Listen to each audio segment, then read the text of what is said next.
when you do act internationally, like we've had to use force in Libya, you really do require a United Nations Security Council resolution.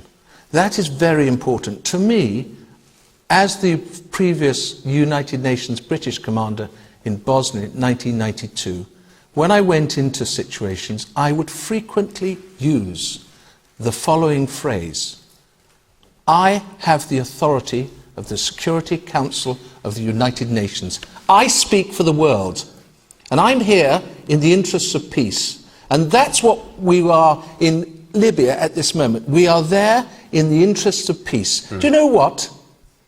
If we hadn't acted last weekend, whatever the future holds for this country, there will be a damn sight fewer people able to watch what happens from now on. Now, politicians and everyone else, get with it and try and sort out the country so that people don't die anymore. We acted fast, we acted slowly, but actually David Cameron from the start had asked for a no-fly zone. And we acted as soon as we could, and we saved lives by doing it, and well done us for doing it.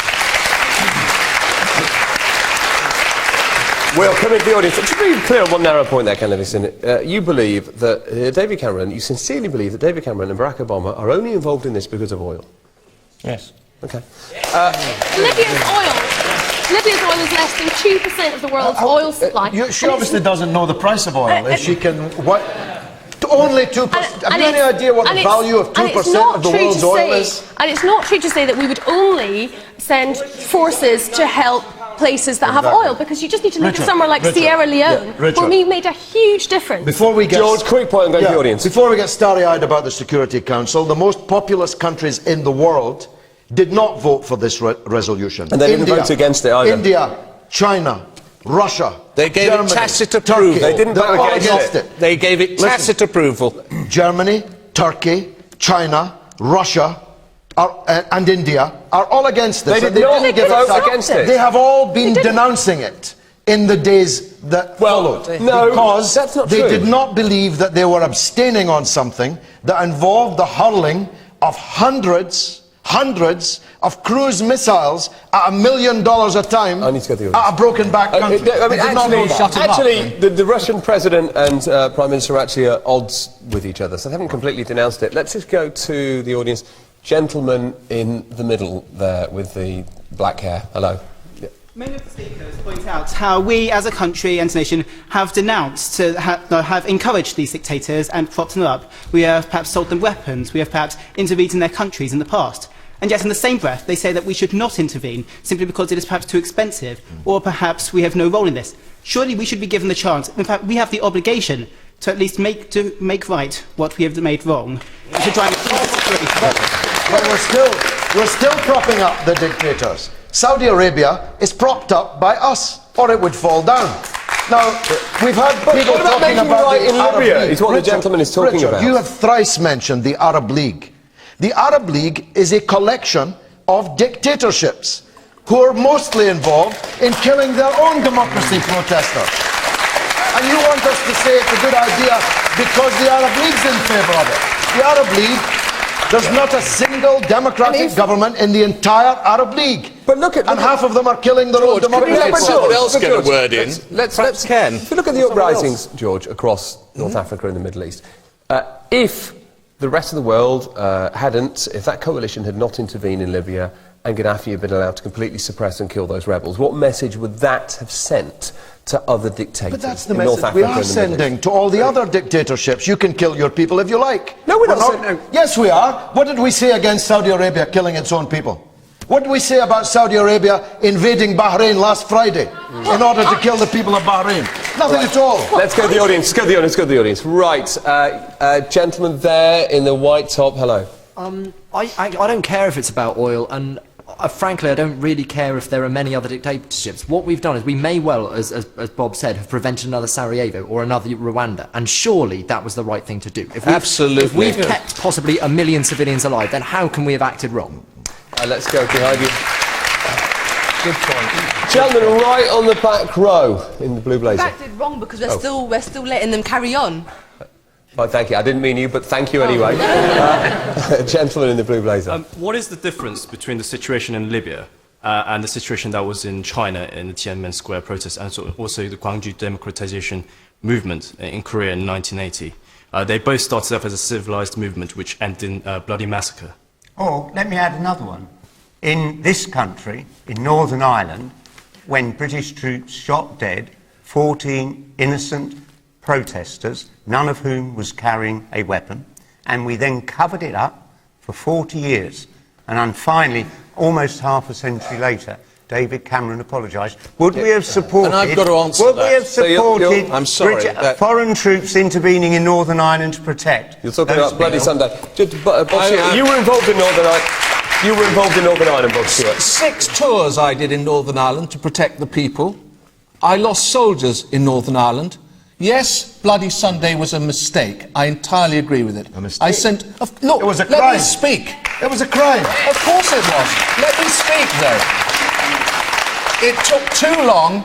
I knew at the time I was on the streets that it was a crime. I accept that.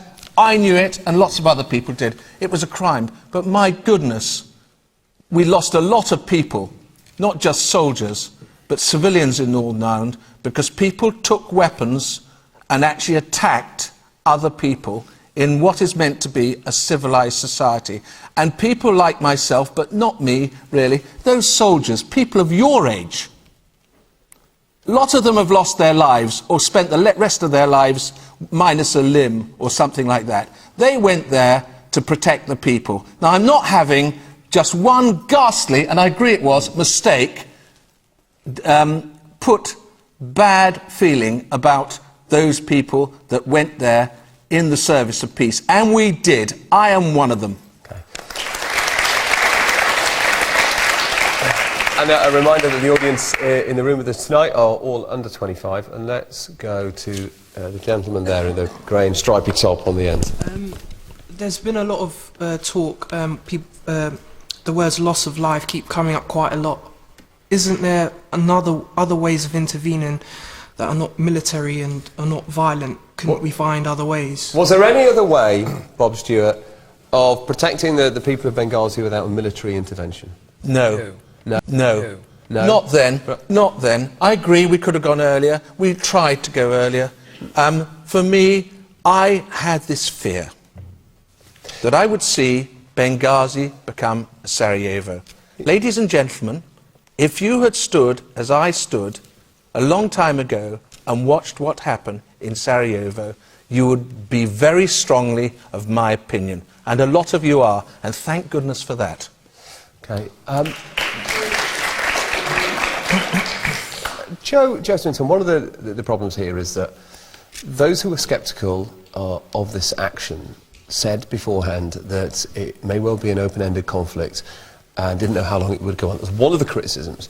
And now that it's begun, even more people appear to be saying that. We had the Armed Forces Minister that I mentioned earlier who said, when asked how long it would be, he said, how long is a piece of string? What is the end point? Well, the reason that it's not easy for us to sit here and say, well, that's the end point, is because this isn't, despite what how some people might characterise it, this isn't some Western imperialist force going in and saying we're going to get rid of Gaddafi. This is about protecting the Libyan people, and what the end game is up to the Libyan people. They were protesting on the streets, a right It's which not we up to take them. for granted. It's not their decision when the coalition forces leave. If Gaddafi isn't taken out, and under the UN mandate, they are not legally authorised to target Gaddafi. If he's not taken out, so then would we withdraw and leave him there again? Well, if we can't take him out, do we have to stay there for many years to come? The clear terms of the United Nations resolution are that we're there to protect the Libyan people by any means necessary. So what is the end point then? Well, one end point could be if Gaddafi went. And certainly that is unlikely to do so on a voluntary basis, I think we can see. But the Libyan uprising has more space now. It was a very unfair fight that Gaddafi could send in his tanks and the air force and bomb them to bits. by implementing the no-fly zone, we're actually making sure that they are protected and they may be able to create the end game, as it were. And as some people have said, there may not be a neat end point. It may be about protecting the Libyan people and Gaddafi remaining in place but being contained. It's not neat and tidy. It's not straightforward and it's not simple. You spent the last 5 minutes not answering the question because you can't answer it. Why don't you? Because the end game is for the Libyan people to decide. It's up to them. But I don't understand that. So That's what he said about Iraq. exactly. We went in, Saddam Hussein collapsed almost immediately, but then Al-Qaeda moved in. There'd been no real planning for this. We had years of a bloody war in which many of our own young men came home in body bags, but 100,000 Iraqis died. And now it's better than it was? I'm not certain it was. They've got another corrupt government. Everyone's still fighting over the oil. And basically 100,000 people lost their lives. And it's the same mistake. They thought it'd all be quick, all be over, and we were bogged down for years. And I see no evidence that anyone in this government has got a clue about what the situation will be in 6 months. So we are, hang on, Joe. Right, I'm coming to you next, audience. We are live this evening on BBC 3, completely live, and you can take part via Twitter. We'll put the details on screen shortly. Loads of tweets are coming in to us this evening. Ryan from Sheffield says, George Galloway is more correct than anyone else on Middle Eastern policy. They say he's wrong, but who's been there more than him? Tom Hunter from Durham. Just possible that I have. Yes, that is possible, Brian, surely. Yes. When you were collecting art relics, he was protesting. No, I was wandering around in northern Iraq and the Kurdish areas. What were you doing there? Very good question, Ken Livingston. Yeah. I was looking for the ruins of early Christian churches. So you were right in the first place. Tom Hunter, Durham, why is it always with the oil? So what if we're there for oil? We're still saving lives. Callum Davey says, as long as we go no further than protecting the Libyan people and not get involved in their politics, it's fine. Will Albany says, no remarks from Galloway about Kosovo not having oil. The idea of oil being behind all intervention is completely flawed. And Kieran Moyles says an awful lot of grey hair on that panel. You're right. You're right. Including me. Please send us more tweets. And we should excuse me, I lived for 8 years in the Middle East as well, so I'm with Brian. Okay. I lived in Yemen, and I lived in Jordan, and I lived in Cyprus when I was a boy. 2 more comments on this, and we're going to move on to another topic. You put your hand up there so enthusiastically that I'm going to come straight to you. Yes, sir. Thanks. This is to the Libyan person there. I want a straight answer, no rubbish or anything. You essentially, in the manifesto, write big capital letters, you said, we will not raise fees. Right, why should we believe any piece of crap that comes out of your mouth? We will come on to I'll get a the chance budget. to answer you then. Yes, we'll come on to the budget a bit later. And all right, that was only a category C swear word, but it was a swear word, and we'd rather you didn't use them. Gentlemen, you're actually waving. Yes, gentleman in the glasses. Actually, no, man with the mic is behind you. Look there, gentleman with the glasses. Yes, sir. Yes. I totally reject the comparisons between Rwanda and Balkans. What happened in the Balkans were the presence of genocidal maniacs. Gaddafi is many things, but he's not a genocidal maniac. What's happening in the Arab world are revolutions, not genocidal maniacs. The people who took up arms have made the conscious choice to sacrifice their lives or put their lives at risk to overthrow dictators. But if when Gaddafi said he would go door to door, house to house, and show no mercy to the people of Benghazi, all right, not technically a genocide, but not that different to a genocide. Look, you keep saying that. As a matter of fact, the Voice of America, that well-known Gaddafi radio station, has published the text of what Gaddafi said. And it was not what you're saying it was. In any case, it was hot air. The Libyan regime is a ramshackle, disorganized shambles. As my 2 new friends, the experts from the Middle East, will be able to testify. But it's a pretty deadly shambles if you happen to be in Benghazi. Yes, indeed. But Gaddafi had no means to go house to house and kill 1 million people. And neither, in fact, according to the Voice of America, did he say so. But the young man's made the point. This is an armed uprising. An armed uprising, by the way, that miraculously got its hand on aeroplanes and tanks. Some revolutionaries. I wonder where they got them from. You're saying, sorry, just they rose up and they're contesting with Gaddafi for state power in Libya. I'm with them.